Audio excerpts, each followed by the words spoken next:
Muchísimas gracias al Instituto Cardiovascular Buenos Aires, donde tengo muchos amigos y donde pasé muy buenos años de mi vida cuando todavía estaba empezando mi carrera cardiológica. Solo dos reflexiones que me van a llevar un minuto en función de lo que dijo Marcelo. La primera tiene que ver con que cuando comenzamos a hablar de esta forma es básicamente por una razón muy simple: el inexorable paso del tiempo. Entonces, cuando empezamos a mirar para atrás y decimos, es evidente que ha pasado mucho tiempo y que por lo menos yo estoy mucho más grande. La segunda es algo que me enseñó un amigo de Canadá, Herstein, diabetólogo con inclinación cardiológica, que hace poco tiempo lo introdujeron y aprendí de él una frase que me gustó mucho. Cuando te introducen y dicen tan buenas cosas, uno inmediatamente piensa en la madre. Y Marcelo, para mi madre es poco lo que dijiste. Pero inmediatamente piensa en su mujer. Y para mi mujer, todo lo que dijiste no sirve para nada. Por lo tanto, creo que es una buena reflexión para una muy buena introducción y te la agradezco muchísimo porque sé que lo decís realmente del fondo de tu corazón. Bueno, voy a dedicarme a lo que me tengo que dedicar hoy, que es a dar una conferencia, y esta conferencia tiene como título ¿hay alguna forma de bajar este reflector? Porque estoy absolutamente encandilado. Ahora sí. Y el título que yo propuse o que le propusimos fue ¿cómo abordar una epidemia contemporánea? Y van a ver ustedes que lo que voy a hablar tiene que ver con una epidemia contemporánea. Y la verdad que para abordar una epidemia contemporánea se necesitan una serie de herramientas que vamos a intentar describir en el curso de los próximos 10-12 minutos.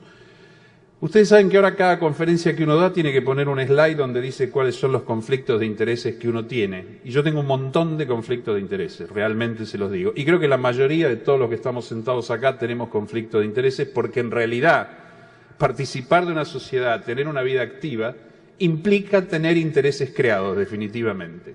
Yo participé de un sinnúmero, innumerables, no los recuerdo, estudios clínicos que fueron realmente soportados por la industria farmacéutica, algunos de los cuales han cambiado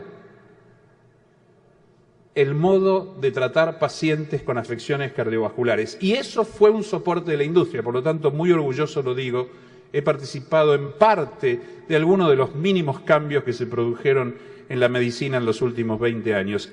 Y sin ninguna duda tengo intereses creados en ese sentido. No tengo acciones de las compañías farmacéuticas, pero obviamente contribuí a desarrollar un sinnúmero de evaluaciones para las compañías farmacéuticas. También trabajamos con universidades y, en definitiva, siempre tenemos intereses creados y el que diga que no tiene algún interés, lo tiene. Será político, será de otro tipo, pero tiene intereses creados.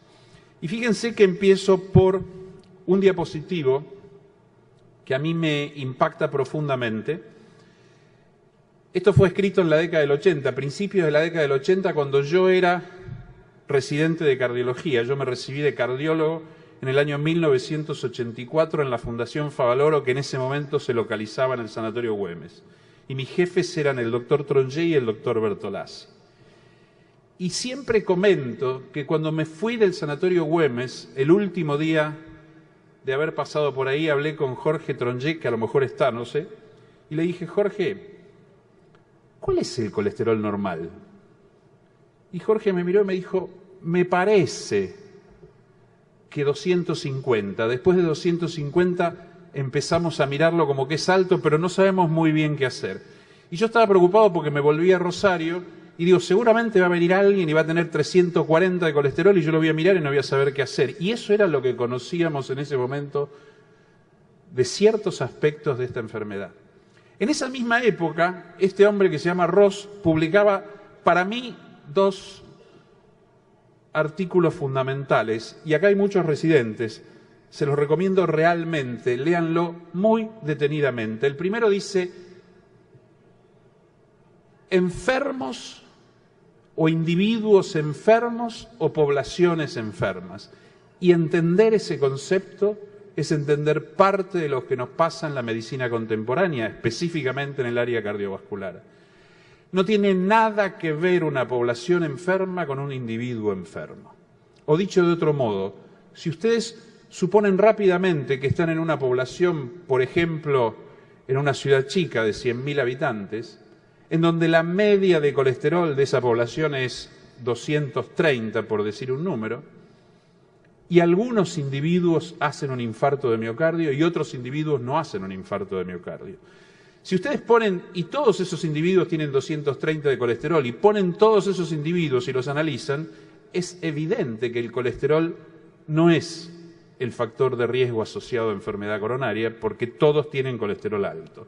Cuando ustedes comparan esa población con otra población de Japón, se dan cuenta que la incidencia poblacional de infarto de miocardio triplica los niveles de la población japonesa. Por lo tanto, la población en sí está enferma, el individuo que enferma tiene que ver no ya con el colesterol, sino con factores individuales, mucho más en ese caso relacionados, por ejemplo, a susceptibilidad de desarrollar enfermedad o no. Ese es el primer concepto de Ross. La población puede estar enferma, pero el individuo es alguien especial dentro de la población. El segundo concepto de Ross, quizás más importante, es que los factores de riesgo tienen un comportamiento individual y también poblacional. Pero lo más importante, que la mayoría de las veces los eventos vasculares mayores suceden en poblaciones de bajo riesgo. Y casi con seguridad ustedes pueden decir que 7, 8 de cada 10 eventos vasculares mayores provienen de la población que menor riesgo tenía por una razón muy simple, porque esa es la mayor cantidad de población. Y lo podríamos ver en mucho más detalle. Entonces, dos conceptos que modificaron la prevención para más adelante. Hace aproximadamente 5 o 6 años comenzamos a discutir, o 7 años casi ya, comenzamos a discutir un estudio observacional. Sabíamos que los datos más importantes que tenemos en cuanto a factores de riesgos provinieron de un estudio por todos conocidos que se llama Framingham. Framingham, recuerde que es una población que está en el estado de Massachusetts, es chiquita, se mueve muy poco, tiene altísima tasa de seguimiento, etcétera, etcétera. Y de ahí aprendimos todo lo que conocimos posteriormente, y diría que lo contemporáneo de enfermedad cardiovascular y factores de riesgo. Salim, en este caso Salim Yusuf, en una digamos propuesta muy provocativa, sugirió que podíamos concentrarnos entre un grupo de gente y hacer un estudio epidemiológico observacional. Ese estudio involucra hoy aproximadamente 150.000 sujetos. Va a tener 12 años de seguimiento y ustedes no se pueden imaginar los datos que estamos recabando, no solamente de enfermedad cardiovascular o de factores de riesgo cardiovasculares, sino de factores de riesgo de otro tipo, factores de riesgo para otras enfermedades, datos ambientales, datos demográficos, datos urbanísticos, datos sociológicos, etcétera, que seguramente van a tener importancia en el futuro.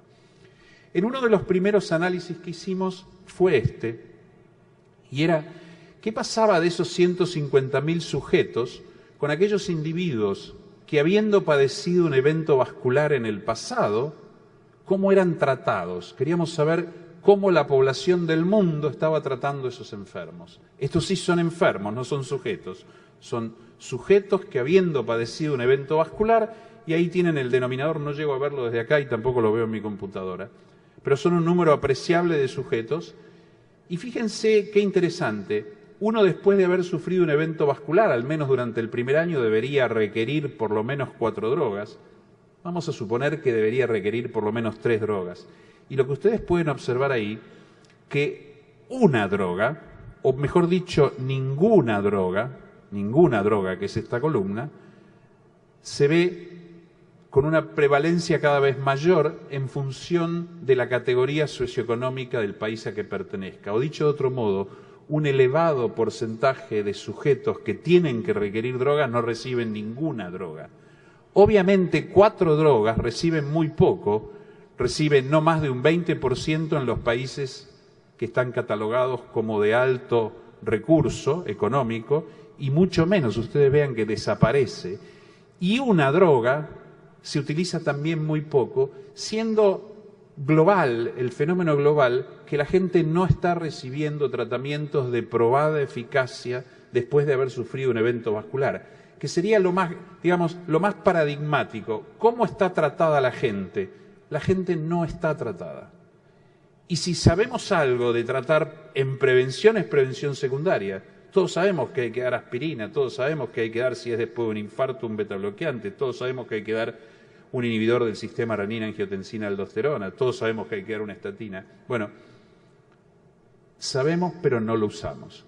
Entonces un muy pequeño porcentaje de pacientes recibe todo lo que tiene que recibir y una droga lo recibe muy poco, fundamentalmente lo reciben en los países de mucho poder adquisitivo. Entonces los pacientes están recibiendo nada o muy poco, o definitivamente no están recibiendo ningún tratamiento de probada eficacia. Y esto es lo que conocemos con el nombre de efectividad clínica. En realidad, lo que pasa después de la eficacia, cuando demostramos la eficacia, es que no lo hemos utilizado y empezamos a entender un poquito el concepto de lo que vamos a hablar en el futuro. Entonces, primer problema grave, la gente no recibe tratamientos cuando hay clara indicación a través de todos los estudios de eficacia que había que recibirlos. Existen en el mundo 1 billón de hipertensos. 1.000 millones de personas sufren hipertensión arterial en el mundo. Nuevamente tenemos datos de este estudio. Y los datos de este estudio lo que dicen es lo siguiente. La prevalencia en el corte transversal, en estos 150 y pico mil sujetos, en este caso el análisis es de 143.000, de hipertensión arterial es aproximadamente 40% en todo el mundo. Quiere decir que 4 de cada 10 sujetos mayores de 35 años que viven en el planeta Tierra son hipertensos. Y uno dice, parece una cifra muy, muy importante, definitivamente lo es. De ese 100% de hipertensos que representan la mitad de la población adulta, la mitad no sabe que es hipertensa. De esa mitad que sabe que es hipertensa, 80% está tratada, que representa aproximadamente un 40 y pico % del total. Pero lo más grave es que muy pocos de ellos están controlados, no más de un 13 a un 15%. Para que lo recuerden bien, prevalencia de hipertensión arterial en adultos mayores de 35 años y hasta 70-50%, nivel de concientización 50%, nivel de tratamiento 80 de ese 50, que representa 40 del total, nivel de control 15%. Por lo tanto, 1 de cada 6 hipertensos están controlados. ¿Por qué fracasamos de una manera tan estrepitosa? En principio porque no tenemos o carecemos de un enfoque sistemático de cómo identificar, cómo concientizar a la población que es hipertensa. En segunda medida, porque todas las guías presentan algoritmos muy complejos para iniciar tratamiento de hipertensión arterial. Si alguno de ustedes, muchos debe haber acá, leyeron las últimas guías del europeo, las últimas guías del europeo tienen por lo menos 80-90 hojas. Y buscar cómo tratar a un hipertenso de acuerdo a esas guías es realmente una tarea dificultosa. Tercero, porque interpretamos la hipertensión arterial como un elemento aislado y en realidad los factores de riesgo se acomodan en clústeres, se agrupan y nunca tratamos todos los factores de riesgo al mismo tiempo. No tenemos ninguna conducta sistemática de cómo elevar los niveles de adherencia de la población. En ningún momento enfocamos cómo adherir o cómo aumentar los niveles de adherencia. Y por último, tampoco tenemos un control ni un monitoreo de cómo hacemos las cosas nosotros, lo cual es un tremendo error en el año 2013. Por lo tanto, como resumen, tenemos muy escasos recursos para identificarla, muchas drogas muy eficaces individuales para tratarla y una adherencia muy, muy baja al tratamiento, y por lo tanto estamos ante una barrera que debemos de alguna u otra forma superar. Y voy a intentar mostrarles cómo.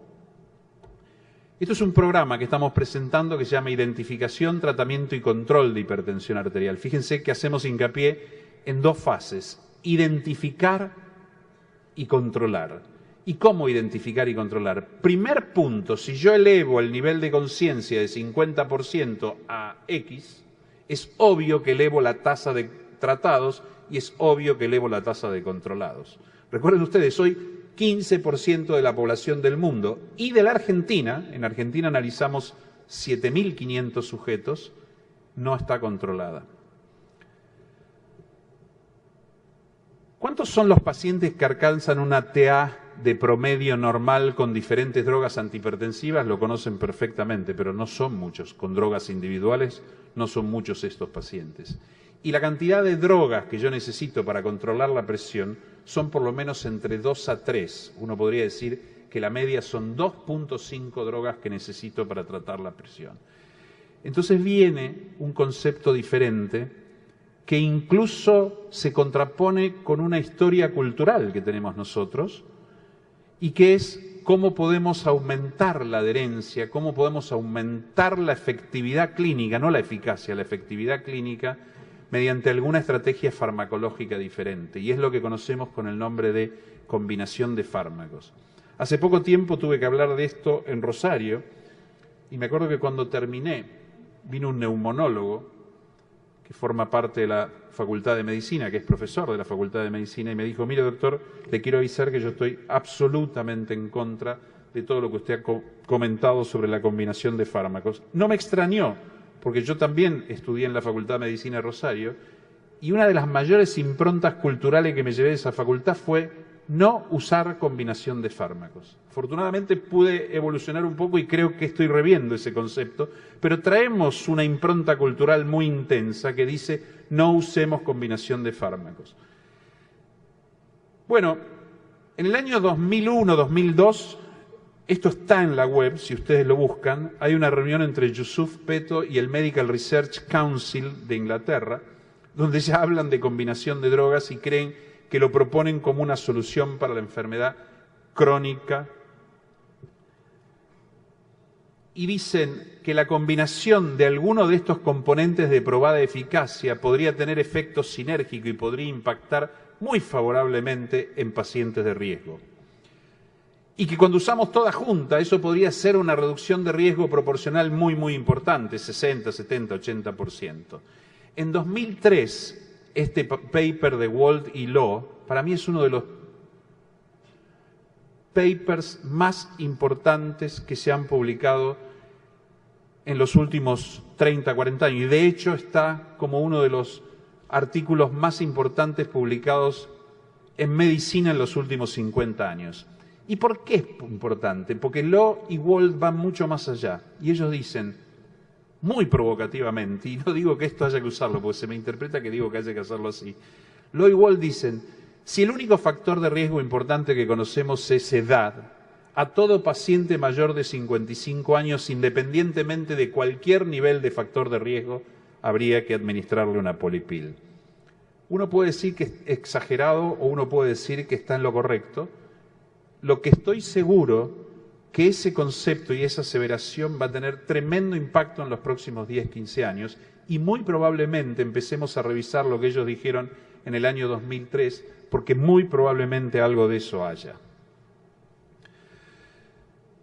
Lo que intentamos en este caso es, primero, tener algo que todo el mundo pueda acceder, que tenga acceso universal, y por otro lado, que aumente francamente la adherencia. Entonces, estamos casi ante una medida poblacional a partir de una medida individual. Eso no lo hicimos nunca en medicina. El tratamiento farmacológico es una herramienta individual, pero estamos intentando transformarla en una herramienta poblacional. Y tengo muchas tablas para mostrarles cuáles son los potenciales beneficios potenciales, porque son hipotéticos. Pero fíjense, por ejemplo, cuáles son los beneficios de todas las medidas que nosotros llamamos generales. Cuando ustedes leen algo y dicen medidas higiénico-dietéticas, normalmente las pasan para acá. Pero en realidad, ¿por qué las pasan para acá? Porque las medidas higiénico-dietéticas tienen un beneficio intrínseco, la eficacia es muy buena, 30%, 20% de reducción. Pero la adherencia a las medidas son tan bajas que la efectividad clínica es muy pobre. Entonces, en el mejor de los casos, ustedes observen, si yo tengo 50% de adherencia a esas medidas y utilizo todas, tabaco, dieta, ejercicio, como máximo voy a tener un 25% de beneficio real, como máximo.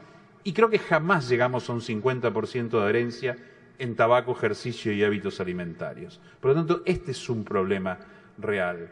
Desde el punto de vista de las drogas, es muy distinto. Si nosotros podemos combinar una serie de fármacos, no me voy a detener en números, y tuviéramos una adherencia, vamos a decir 60, 70, 80%, los beneficios que se pueden obtener son sustancialmente mayores.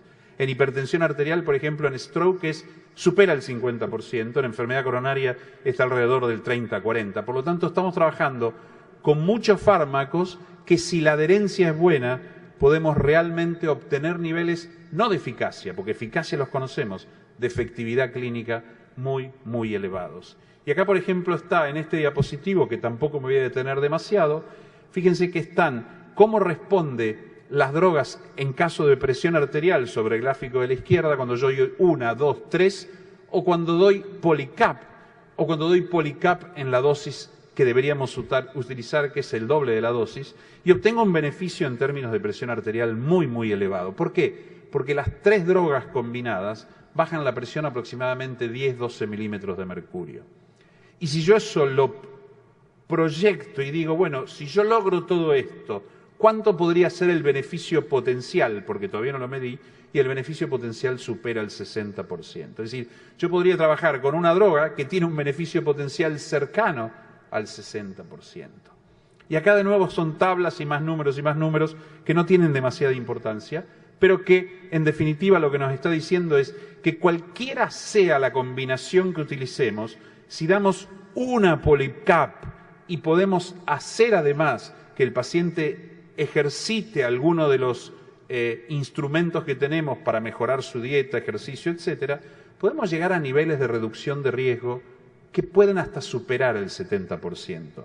Esto significa cumplir con una de las metas de la Organización Mundial de la Salud.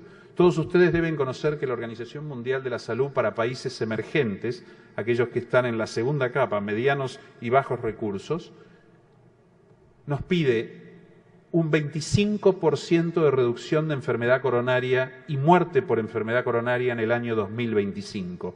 Probablemente esta sea una de las formas que podemos abordarla. Y por último, algo solamente para conceptualizar todos estos elementos y decir, bueno, ¿qué podemos prevenir acá en el futuro? Esto no está publicado, se va a publicar en menos de un mes y medio, pero sí está presentado en el Europeo de Cardiología. Y observen ustedes que el riesgo basado en un score, que es el score Interheart, pero que es un score muy simple, es un score de riesgo clínico, no requiere mediciones de laboratorios, no requiere medición de presión arterial, simplemente 3 o 4 o 7 variables que uno las puede combinar y establece un score de riesgo clínico. El score de riesgo clínico, cuando uno lo estratifica por países, no lo esperábamos, es mayor en países de alto desarrollo económico, high income countries, aquellos países de alto poder adquisitivo, comparado a los de medio y bajo. Y ustedes ven esa curva dosis-respuesta muy clara. Mayor factores de riesgo en países con mayores recursos económicos. No lo esperábamos, pero fue así.